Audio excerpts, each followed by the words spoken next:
We are bringing this to you on a Sunday because we know the consternation that you, the Michigan fan, has after the 20-13 win over Rutgers. That means that we are back with a brand new X's and O's. We are here.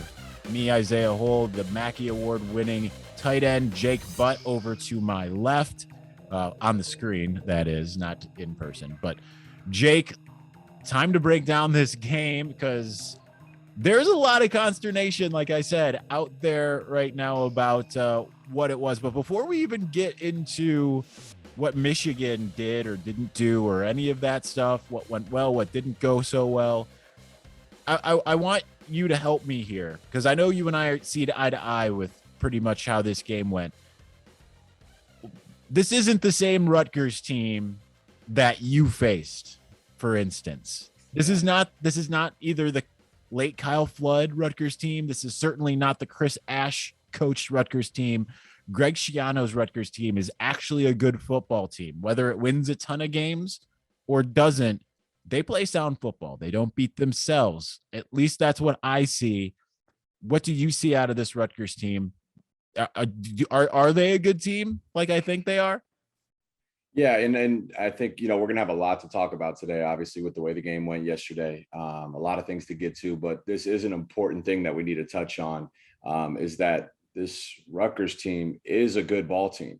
Greg Schiano, he's been able to recruit and bring in, some talent to this team. They looked fast. They looked explosive, especially on the offensive side of the ball. They were able to get to the edge on us a couple of times. Those were some very fast ball carriers. Defense was flying around, and he's, Greg Schiano's a defensive minded guy, but he's got these guys playing with passion and playing together. And of course he's got some much better ball players than he did back when we saw him in 2016. Of course, when we beat him 78-0, night and day team. I think you're going to see Rutgers compete with some of the better teams down the stretch this season and win a good amount of games. They're on the rise. They're not a team to be overlooked or downplayed at all. I liken them to being like the Indiana teams less so under Kelvin Wilson, although those teams thrived on chaos, right? I think of them more as like the Tom Allen coached Indiana teams, like the one that gave you guys fits in 2016, right before the Ohio State game, before I watched y'all do Snow Angels. But certainly more in line with those, 2016, 2017, 2018 Indiana type teams rather.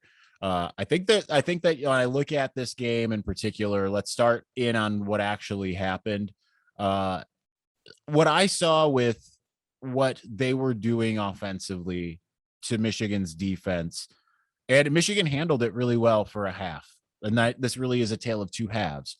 I saw Rutgers really throwing the kitchen sink at Michigan's defense. I saw all kinds of different formations, obviously different motions, different little tricks, lots of different things to try to catch Michigan off guard. And it worked in the second half a little bit more. What did you see from what Rutgers was throwing at Michigan's defense? Well, I saw a few things, Isaiah, and the big one was losing Josh Ross. When we lost him, I mean, he's right in the center of the defense. And what really proved to be successful for Rutgers and troublesome for our defense down the stretch was the wide read options where you're sending a jet sweep with the running back, and obviously he was really fast in getting to the edge on us, so you had to respect that speed. So we were kind of overplaying that quite a bit, and then the quarterback was keeping the ball and just going right into the teeth of our defense, running right down the middle where Josh Ross would be, getting, oftentimes 6, 8, 10 yards a run. Any quarterback that tries to run the ball like that right down the heart of your defense should get punished for it. I think we talked about this a little bit ago, but I remember, back in 2016, our defense, those first 6 games, we knocked out 6 starters and two backups. And that wasn't, no one was trying to run down the heart of our defense then. So I don't want to sound like a crazy alumni, like, oh, back in my day. But the truth of the matter is if a quarterback's going to try to do that and really stick his neck out, he needs to be punished. He needs to be hit hard, and he needs to think twice about it. But again, what we talked about in the pregame show was that, a lot of Rutgers, yards were coming after the catch. It was these shorter routes, easier completions, and then make a guy miss. And that's exactly what they did. You know, for the first time this year, we saw Michigan struggle to tackle. We've been pretty damn tight in that area up until this point, but we saw, you know, a lot of missed tackles. And then, you know, one thing I noticed too is there's a point when the ball carrier meets a defender. And up until this point this season, our defense would stone the ball carrier and knock him back. So where we made contact, that was the end of the play. Offensively, what we were seeing with Blake Corum and Hassan Haskins, when they met contact, they're falling forward for another yard or two. And it seemed like that completely switched around yesterday. You know, where their ball carriers were, after the first point of contact, they were getting another 3 or 4 yards of play, and that wears you out. You saw that in the time of possession. It sustains drives, it exhausts the defense. And it kind of just makes the win feel like they were really pressing us the majority of the game. And, you know, when you look at the tape, I think that's what you're going to see is a lot of missed tackling, and just didn't really look ourselves out there. Of course, losing Josh Ross, the heartbeat, the leader of your defense, you know, that can't be understated. Well, the good news is Harbaugh said after the game, Josh Ross would be fine. That he just wasn't cleared to return in this game, and he seemed like he was really raring to go back in. So it just seems like it was, barring some kind of giant change, Josh Ross will be back for the Wisconsin game as at close to full strength as hopefully humanly possible. I think when you mentioned like the tackling and you mentioned some of these things, I think the good news when I hear things like this, especially considering Michigan had one of the best tackling teams in the country. That was the one thing that we knew, hey, that's not a problem. They're getting there, and then they're wrapping up, and then that's it. I think the good news when you hear that that's an issue is that's a correctable mistake, right? That's one of the things that you can look at and say, that happened now. It's kind of a wake-up call. Now you know that you go into the next game, you can't perform like that. Would you categorize a lot of the things that you saw that didn't go well for Michigan, and that goes for either side of the ball? And yes, we'll of course talk more about the offense, but do you categorize them as being correctable issues? Yeah, well, you know, just to start with the defense and kind of carry on with all that being said that we just talked about, they did maintain a bend but don't break. You know, when we needed them most, when Rutgers was pressing us down in the red zone, Michigan's defense was able to tighten up and get the stops when absolutely necessary. So ultimately, you know, you're going to look at one another and say, hey, when we really need it, we can count on one another. And that's definitely important. The tackling, again, you're not going to look at one game and let it override the first 3 games of work. You know, I think you look at the total body of work this year. And of course, you factor in the fact that Josh Ross, we did lose Josh Ross, arguably our best tackler, or one, if not one of them. So, you know, you'd expect that those things will get corrected as the season goes on. And then, you know, offensively, you know, we'll get to them, but there's definitely, we left a lot of meat on the bone out there. And it felt like, you know, it just the same brand of football we were seeing the first couple of weeks, we didn't see last week. So we'll get a little bit more into that and try to figure out, you know, what it is that caused that. But, you know, at least defensively, I'd expect us to improve and build upon last week.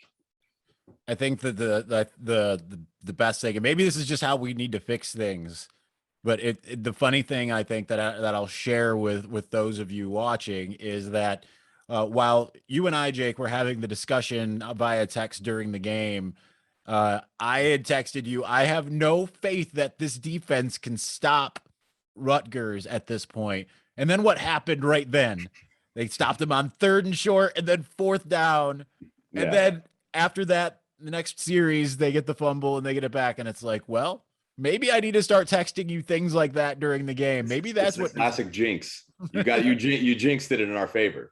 Classic.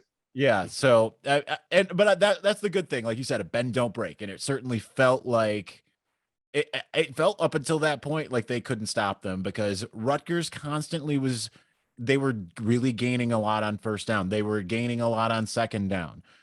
When they were facing 3rd down, it was tended to be 3rd and short. At that point, you're almost like, especially with the way the defense was playing, might as well hurry up and get to 1st down so that we can get back to hopefully driving you back on first down. But that wasn't happening in this game Mhm. until Michigan really needed it, which is the good news. And again, obviously, they outgained Michigan by some 70 yards, but it kind of doesn't matter when you look at the scoreboard. Michigan still has one of the top scoring defenses in the country. I believe fifth in the country in scoring defense, or fourth, somewhere around there, uh, holding yet another team to under 14. So they have yet to let anyone score more than 14, if my memory serves. So it, at least you know that the defense has been able to stop teams a little bit, and the red zone defense in this game, I think, was really important, because up until this game, every team has scored on Michigan when it was in the red zone, and Rutgers did not have that luxury this time. And Jim Harbaugh said after the game, "Listen, this was something we worked on all week, was our red zone defense." Yeah. So let's move on to offense, because that's obviously the area in which people are more troubled, given how that game went. I'm just going to let you take it away, because I know you've got a bunch of things that you've already got on your mind. I don't even need to lead you with something about it. So I'll let you just give us your thoughts right out the gates here. Okay, cool. Do you mind if I touch on the red zone defense real Oh, quick too, though? absolutely. Yeah. So I just had a thought about this. As you go throughout the week and you're practicing different situational football, and usually on Fridays before the game, you have a red zone period. And that's a specialized zone. You know, when you're in the middle of the field, pretty much you can run any play, including the plays you want to call down in the red zone. But once you start getting inside of that, 20-yard line, the 10-yard line, you're not going to be able to run your entire Rolodex of plays. So that's when, you're going to see teams start to have specialized plays to scheme guys open. So that means it comes down to preparation, film study, play recognition on defense. So what I'm really encouraged about that is that these coaches are putting the right plays in front of our defense's eyes throughout the week. They're practicing and repping those good plays, and then ultimately executing, so just understanding that the red zone is quite specialized. And that, we're hitting on that and able to, ultimately succeed with our backs against the wall. I think that's super encouraging. And speaks to our coaching staff and also our players. Again, talking about those fixable things that, I think the defense is ultimately going to be all right. Now, offensively, of course, I'm frustrated, but I'm not panicked. There's a certain level of frustration. And for me, it stems from looking at what this offense can be. And also understanding from my own perspective, 2016 is that you can have a spectacular special team, and it takes one bad game for you to lose your goals. We lose to Iowa, and now all of a sudden, we're going from a surefire Big Ten championship, at least an opportunity to play, to now it's in jeopardy. We ultimately lost to Ohio State. And what goes a special team, we didn't reach our full potential. I am frustrated because I think this team is special, and I think they have talent. And I love the way they play with passion, and they believe one another. But it felt like, we took a step back, or we stagnated this week. We've been steadily improving offensively. Whereas this week, it just, you kind of left, wondering who are we, or what were we trying to do? And of course, we know we're going to be a run first offense, and we committed to that again this game. But what you need to see is some adjustments. And Rutgers were playing, they were loading the box. Their safeties were sitting about 10 yards. Their eyes were in the backfield, the majority of the game. They were quick to trigger. And there's only so much the big guys up front can do. They can take those front seven, but if you have safeties that are just really just playing hard in the run and committed to stopping the run, you're only going to get 2-3 yards. You're not going to get those big crease runs. And that's, I think, where a lot of the frustration came from, is it just became predictable and repetitive, and you'd like to see some adjustments, and you'd like to see, just a little bit better opportunity for our running backs. They just were running into a sea of Rutgers defenders. And you're wondering, what can we do to capitalize on this? They're playing very, very aggressive on defense. How can we implement a play action? How can we get other guys involved just to take the pressure off? Sometimes you got to pass to open up the run. Whereas the first 3 games we've been running to open up the pass. It just felt like we were just going to keep running and running and running. At some point, you want to see them be a little bit more aggressive and try to play to win. Yeah, and I kind of think about how Michigan started off the series and the first series by running down their throat, because yeah, Rutgers was trying to stop it. At that point, they seemed really like we are really going to stop it. After that first series, like Michigan, made the statement. Yep, we're gonna run. I believe they had two short passes in that first series, but otherwise it was 8 runs and chewed up a lot of clock and scored the touchdown. And some teams aren't going to take as kindly to that maybe as some others will. But also, they really tried to take Blake Corum away. It seemed like they were really particularly honed in on saying, we're not going to let Blake Corum beat us. Mhm. Haskins obviously was the one with the touchdowns and whatever, but I think that the thing that's the most perplexing is not even just that. When you look at the entirety of the second half, because there were some left, like as you said, meat on the bone opportunities, even in the first half, settling for the first field goal instead of getting a touchdown. Uh, if they would have had a little bit more time to be able to get a touchdown on that second end of half field goal, that would have certainly made it feel like the game was put away. But in the second half, and I mean, what was going on in your eyes as far as why the offense just could do absolutely nothing? Yeah, I mean, and it's really hard because I think we started with was it four straight 3-and-outs, or it was Mhm. just quick drives to start the second half. And when you're going any 3-and-out is bad because it loses rhythm. Your defense gets right back on the field. And the way the Rutgers team was running the ball, they were really dominating time of possession. So when we'd go 3-and-out, it was multiplied by what Rutgers was able to do on offense. And then it compounds even more when you're going consecutive series in a row, 3-and-outs. There's just no rhythm. You're just wondering, man, can we find a crease? Can we find some type of weakness? But it felt like we were just kind of hard headed yesterday. We were just going back to just inside zone runs. And there really wasn't much there. You'd like to see, early in the season, you were seeing some creativity with jet sweeps, with a fake dive and a toss to the running back if you want to stick with the run games. Ultimately there was a drive there when, Rutgers scored, they made it 20-13. And all of a sudden we wanted to pass the ball. I think we passed the ball 3 straight times. And of course, one of them was just about a foot away from being in Eric All's hands. He reached one hand out and they weren't able to connect. But one of them was about a foot away from, connecting and it being successful. But to me, I'm like, let's sprinkle some of these shots into typical down and distances in the game. Let's Whopper not just agrees all try to. apparently. What's that? The Whopper agrees apparently. Whopper is agreeing with me right now. Exactly. But yeah, you just want to try to sprinkle some of that in just to keep people on their toes. Not just to say, oh, wait a second, we do need to take shots. Let's take them all three at once. And then it felt like we went, back to our traditional game plan. So you just like to see a little bit more balance. Definitely some adjustments is the big thing, though, is when it's not working. Are you able to adjust on the fly? And go into your second rack of plays that you feel confident about that week, or even your third rack of plays, just trying to find a crease or something to get going. And you really didn't get to see that in the second half.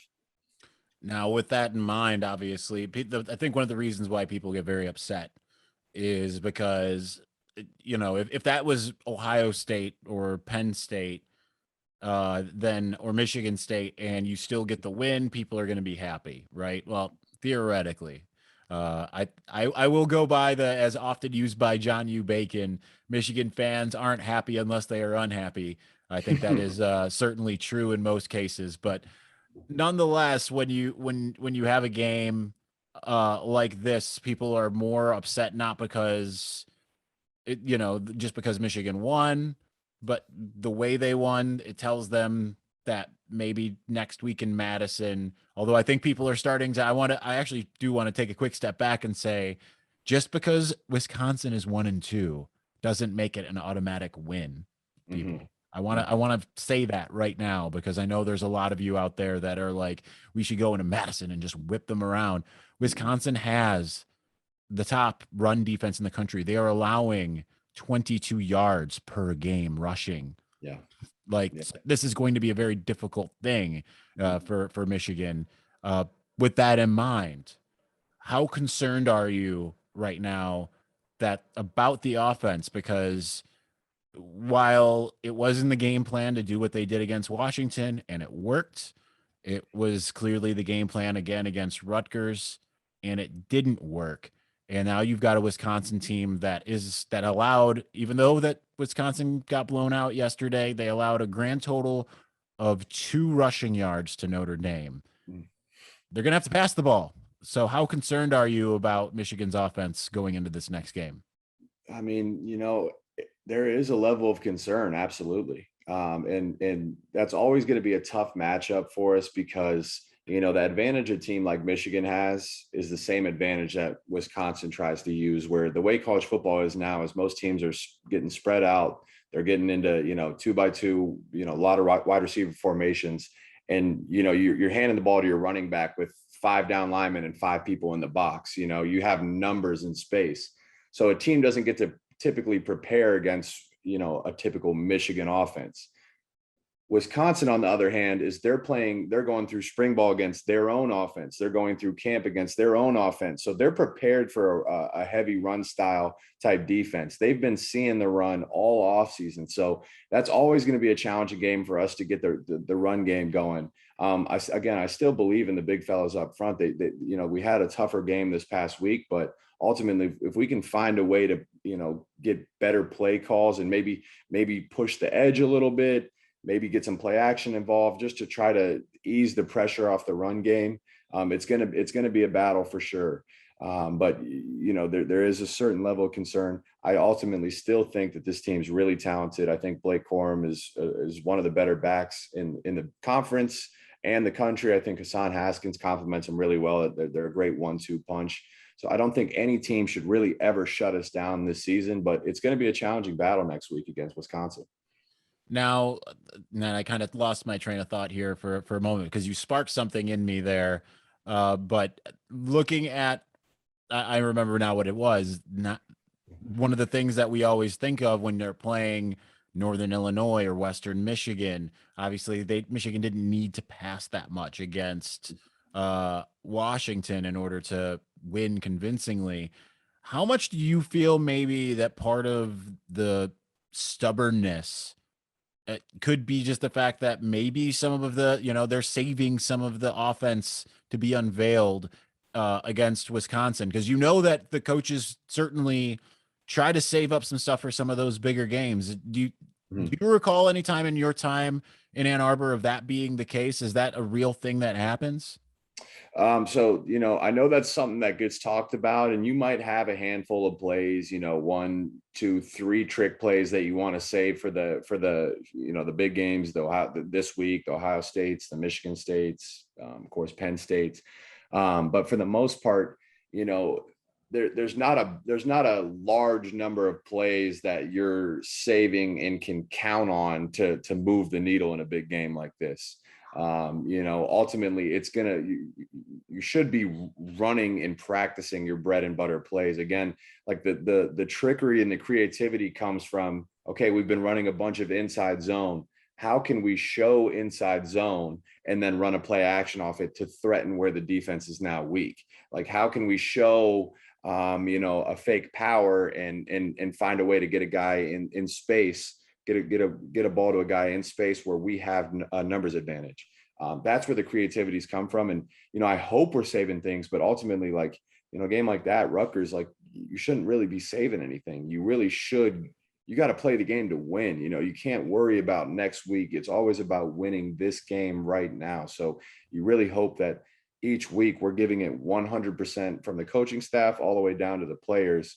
I'm hoping we have some more tricks in our sleeve, but ultimately I don't think you carry that many plays to say that we're saving this one specifically for the Wisconsin Badgers.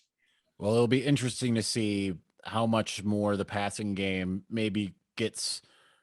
I think more of it is concept wise. Will we see more of the passing game? Because they spoke a lot, especially this past week, of Zach Zinter says, like, if you want to stop the run, we're going to throw over the top of you. But Michigan still didn't really try to do that in this game. So Again, how much of that is stubbornness from the offensive coaching side? How much of it uh, is just thinking what you're going to be able to do is going to work, which I guess speaks to the stubbornness. But again, I think one of the things to note is, like I said at the top of the show, Rutgers is a good team.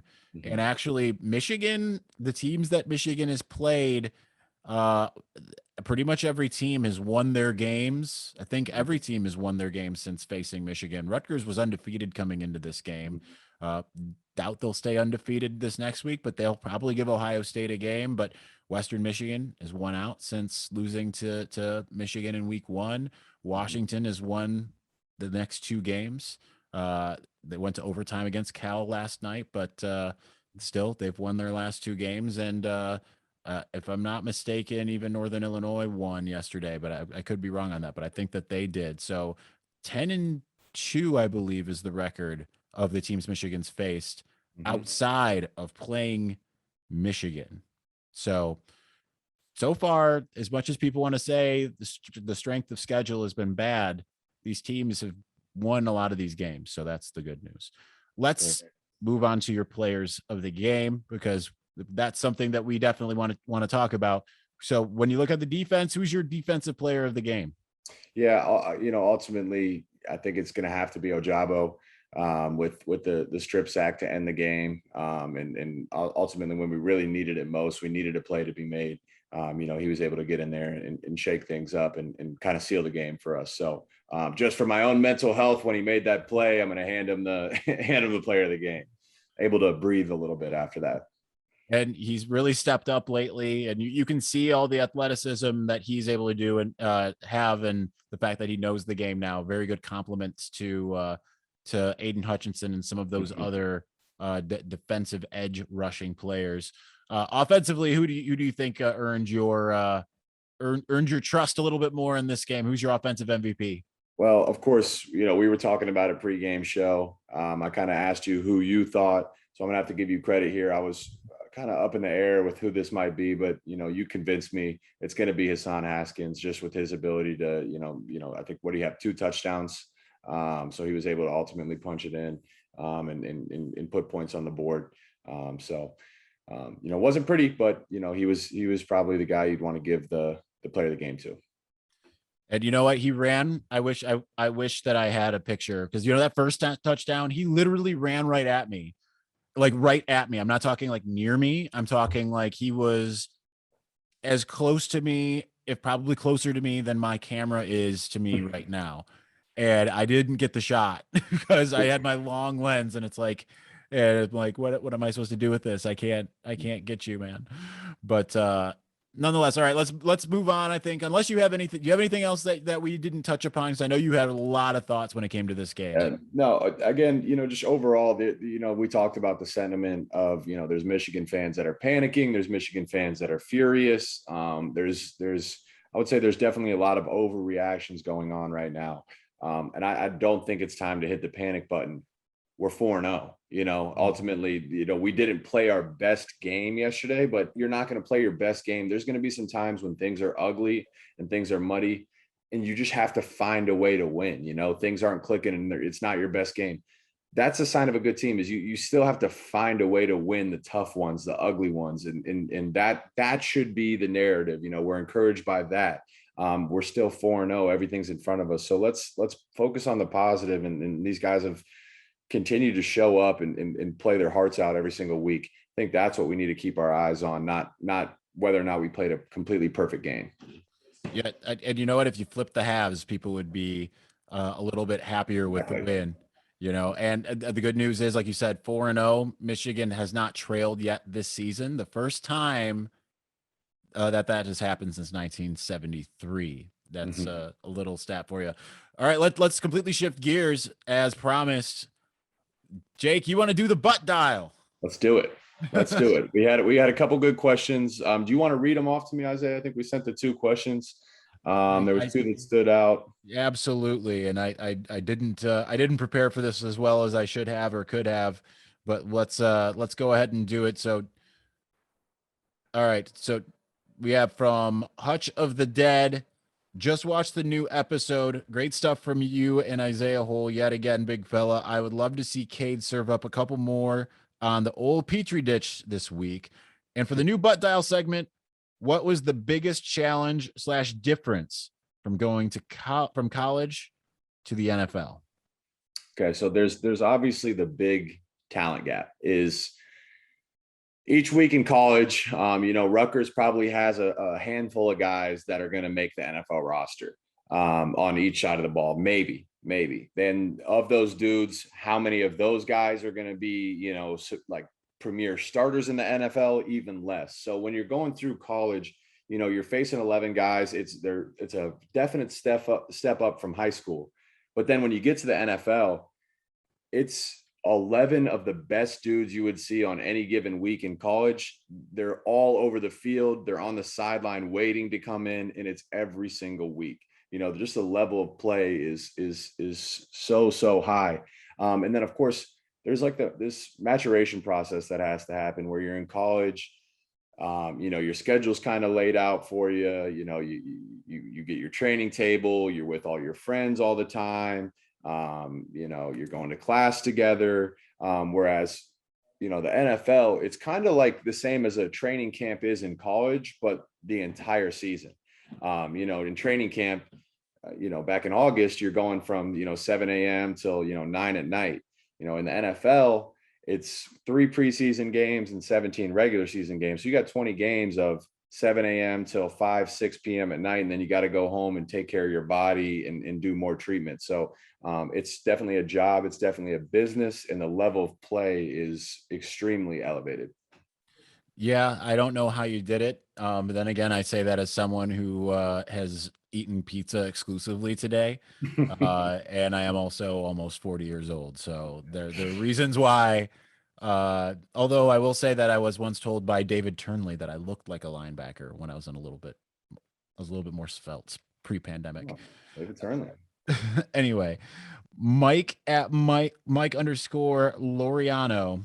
Having gone through the process of ACL recovery, what advice would you give to Ronnie Bell to weather the valleys he'll face personally moving forward and continue to be that positive presence for the younger guys? It's a great question because, something like that happens. And as a Michigan fan, you get invested to your favorite players and your heart hurts when you see like something like that happen to Ronnie Bell, and what he's about to face is a year-long recovery. You have a significant surgery. You're going to be on crutches for a while. You kind of lose a part of yourself because you can't even walk. You can't even do things you typically want to do. So the physical challenge is going to be easy. You can deal with the pain. If you're a football player, you have a high pain tolerance. The rehab, the lifting, all that's easy. It's the mental part that you're going to have to overcome. And of course, Ronnie, I think he's a special guy. You've seen that by the way he's carried himself on the field, off the field throughout his career. And just by the way he handles this adversity is going to motivate other guys around the building. You see a guy like Ronnie working hard, and for that to have that happen to him, you understand how fleeting this game is, and you really can't take a day for granted. So what I've found is adversity. It's tough, but when you kind of walk through the smoke, you come out the other side a better person from it, a better man. Ultimately, you understand and have a new perspective on football, so it helps you become a better ball player too. And listen, ACLs, they're not like what they used to be. They are able to fix these things. They are pretty routine and somewhat normal surgeries these days. So Ronnie's going to be all right. I think he's going to come out the other side a lot better from it. And he'll look back on this and won't sweat it, but it's definitely going to be a recovery ahead. All right. Well, that is going to do it for today's episode, for this week's episode, rather. It's not like we do a million of these, although we will have a little something of a surprise for you midweek this week. God willing, and the creek don't rise, as Jim Harbaugh likes to say. So anyway, we look forward to talking to you again as part of the Locked On Wolverines podcast with our preview for Wisconsin, which is going to obviously, despite the fact that Wisconsin is no longer ranked and is 1-2, this is a much bigger game than I think people are going to give credit for the sake of. Michigan wins this, then we'll really know what this team is made of. Anyway, for the Mackey Award-winning tight end Jake Butt, I am Isaiah Hole. We will talk to you again soon. This has been X's and O's.